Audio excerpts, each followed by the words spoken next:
Well, thank you very much. I appreciate it, and it's an incredible honor to be here and to meet. We just said hello to Reggie, and I've seen so much with Reggie and his incredible brother and family.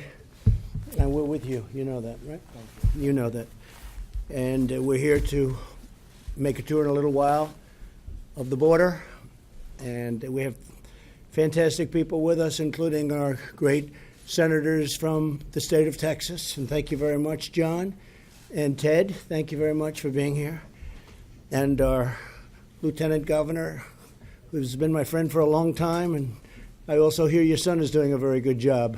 He's working hard every day. I hear he's doing a good job. So I want to thank all of you for being here.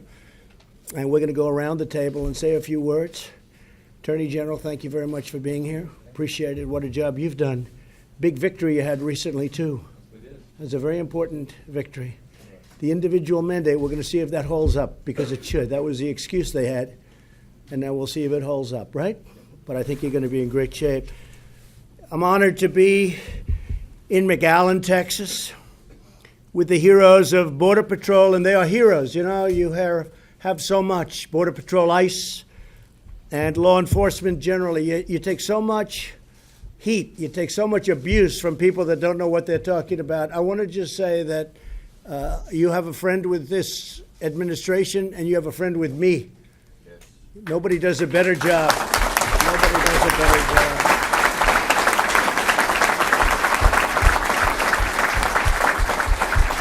And I have to add that you have no idea how much you're loved by the public. Maybe not by the fake news, but you're loved by the public. Beyond belief. And that includes my friend Brandon. And Brandon, thank you very much for being so great. You've been getting the word out how important it is. Border security, the wall or the steel barrier. They can have any name they want, but we have to have it. So our plan includes drug detection technology at our ports, more officers and agents, far more beds to house the influx of unlawful migrants, medical support, closing the disastrous loopholes that incentivize child smuggling, the single biggest victims of what is happening at our border, our children. They're being used by the coyotes. They're being sold left and right. People are grabbing them to get in because our laws are really lousy, and if you have a child with you, it's easier to get in. These people know it better than anybody, far better than the people in Washington. And I think the biggest victims are children and women. Women would be right there with the children. These are the victims. And it's women mostly in terms of the smuggling and what's going on with that. So we're going to take care of this problem. And to think anybody can even think about fighting it is ridiculous. So we're going to build a powerful steel barrier. They didn't want to use concrete. I said, okay, I'll use steel. It's stronger. It's also more expensive, by the way, but it's stronger. I'll use steel. So we'll call it a steel barrier. Now people should be happy. They said concrete. We don't want a concrete wall. I said, that's okay. We'll build a steel wall. I like it better if you want to know the truth, Ted. And we'll call it a barrier instead of a wall. And I'm okay with that, too. I don't care what you call it, but it's got to be there. Democrats have refused to listen to the border agents, and they say this is a manufactured crisis. That's their new soundbite. All over, I turn the television. You know, I call it the opposition party. It's called the fake news media. And what happens is every network has a manufactured crisis. This is every one of them. It's like they, send out to everybody, let's use this soundbite today. So it's but it's not.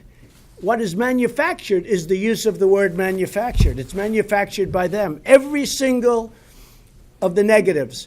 But they're not winning because it's common sense. It's common sense. They say a wall is medieval. Well, so is a wheel. A wheel is older than a wall. And I looked, and every single car out there, even the really expensive ones that the Secret Service uses, and believe me, they are expensive. I said, do they all have wheels? Yes. Oh, I thought it was medieval. The wheel is older than the wall. You know that? And there are some things that work. You know what? A wheel works and a wall works. Nothing like a wall. The government shut down because Democrats will not fund border security, plain and simple. And again, more than just the walls. Their open borders agenda threatened all American families, including millions of legal immigrants throughout our nation. In the last 2 years alone, our courageous ICE officers, many of whom are with us, arrested criminal aliens charged with or convicted of 100,000 assaults. This is in the last year. 30,000 sex crimes and 4,000 violent killings. We're deeply moved to have with us Reggie Singh, whose brother Ronald Singh, an incredible guy. I mean, I watched and I rarely felt worse in watching news of our nation than watching your family and the love that you have for your brother. I could see that, Reggie, the way it came through. It came through loud and clear. And there are so many other people who have the same. Nobody covers them. You know, when they talk about how unfair, how this, how that, nobody talks about how unfair it is to the victims of these brutal killings. And by the way, over the years, there's thousands of them. I don't mean hundreds. I don't mean in the teens. I mean thousands of them. And these officers can all tell you about them. And I'd like to, if I could, because I watched a family right around Christmas time, and I watched them suffer, and I'd like to ask if Reggie, maybe you could say a few words about your incredible brother, the job he was doing. He was so beloved by the people in the department and beyond the department, and maybe you could say a few words about your brother, please. So Ronald Singh, we originally from Fiji Islands. He always wanted to be in law enforcement. So legally, we migrated to America to fulfill his dream, to join the law enforcement. After English is our second language, he worked on that, got his education, applied for law enforcement agency, and he was asked to get his citizenship. He worked towards that, and he became a cop, K9, Corporal K9. And the way he was killed, what my family is going through right now, I do not want any other family, law enforcement person to go through that. Whatever it takes to minimize, put a stop to it, my family fully supports it. At 33 years old, Ronald Singh was cremated, and I had to pick up his remains. It breaks my heart. And no one should ever go through that. Looking at that 5-month-old baby, looking for his dad, no one should ever go through that on Christmas Day. That's all. That's it. Thank you. So we're with you. You know that, right?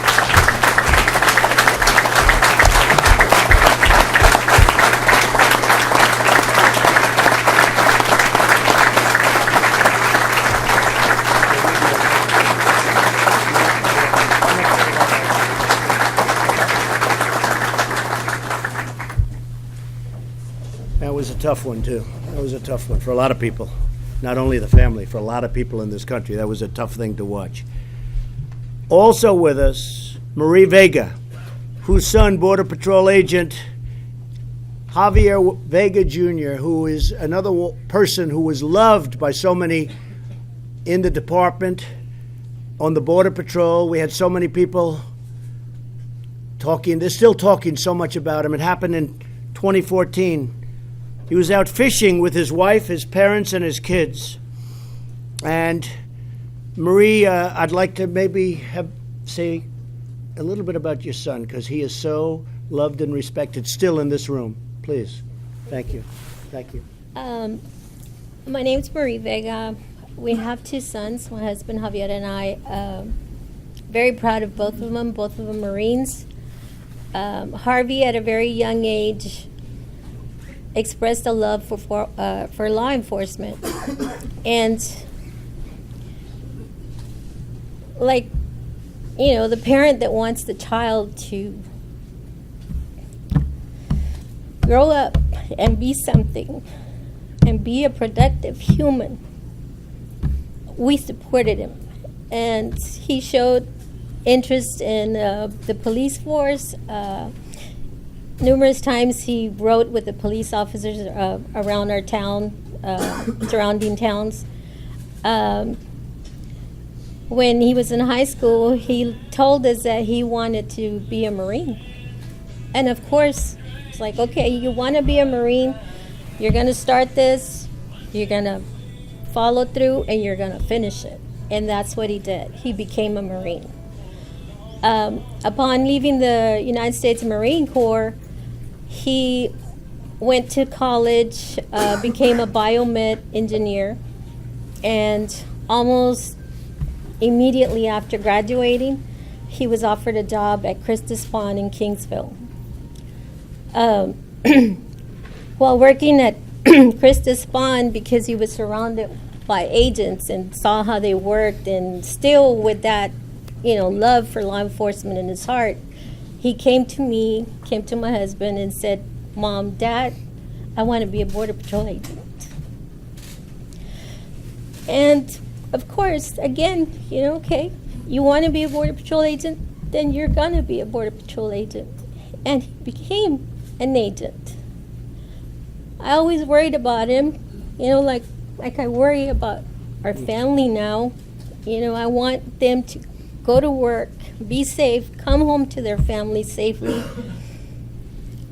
And I always, every day, I was, scared that I would lose my son. Never in my wildest dream did I ever imagine my son dying at a family outing. It was supposed to be a peaceful, fun, fishing afternoon, and it didn't happen that way.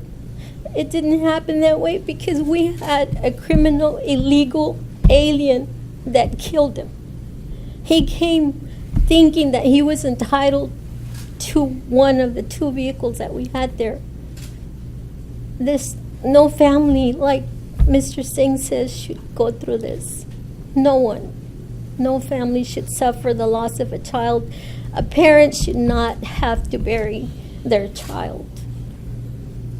We need the wall, and when I say we need the wall, I don't mean just build a wall.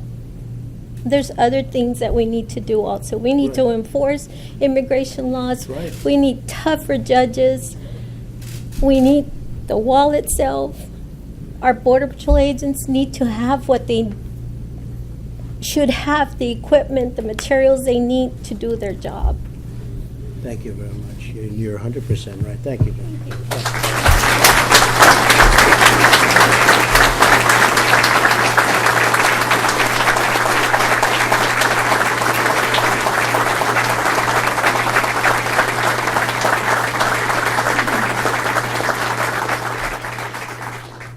If I may, Mr. President, I married into a law enforcement family. Agent Jaime Zapata was the agent killed down in Mexico. It was pretty hard going through that, and I kind of feel y'all's pain.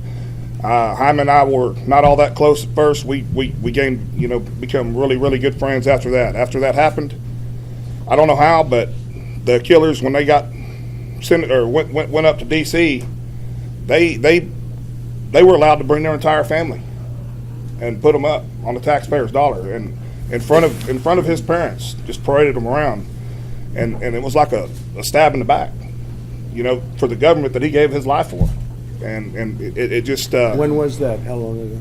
Sir, that was right at last year, when they finally went to sentencing. So. Convicted? Somebody took the fall for it. I can't say that it was the correct person that pulled the trigger. Yeah. That's bad stuff. Yes, sir. Pastor, please. Well, thank you, Mr. President, first for coming to Texas Thank again you. and for the Rio Grande Valley. I especially want to thank you for calling this what it is, a humanitarian crisis. When you use that language, it really set bells to ringing, because that is what it is. People in my profession see the suffering, the human suffering brought by drugs, by the arms that are brought across, making our communities more violent, the trafficking of women and children especially, and boys and young males as well. And the truth that needs to be talked about, that is seldom talked about, is the amount of underreporting of the crime. When these things happen, in the shadows, people are not always eager to point out the crimes that are taking place, and it goes underreporting. But people in my profession, especially Spanish-speaking pastors, in this sector, know firsthand the human suffering, the human toll that's taking place because of the onslaught, the sickness, the disease, the lack of sanitation that's going on because of the bunch up at the border and people trying to come in. So I just want to give a very heartfelt thanks, because I have had the privilege of visiting with you before.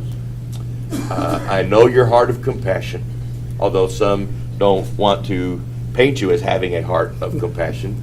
I know you as a man that does have this heart of compassion that's genuine and authentic. And the fact that you called it what it is, it's a crisis and a humanitarian crisis. And again, the pastors that I'm here representing today salute you and thank you for wanting to bring an end to untold suffering that's taking place on our southern border. Thank you, Mr. Thank you, President. Pastor. Very nice. Good to see you again. Thank you. Appreciate it. Thank you.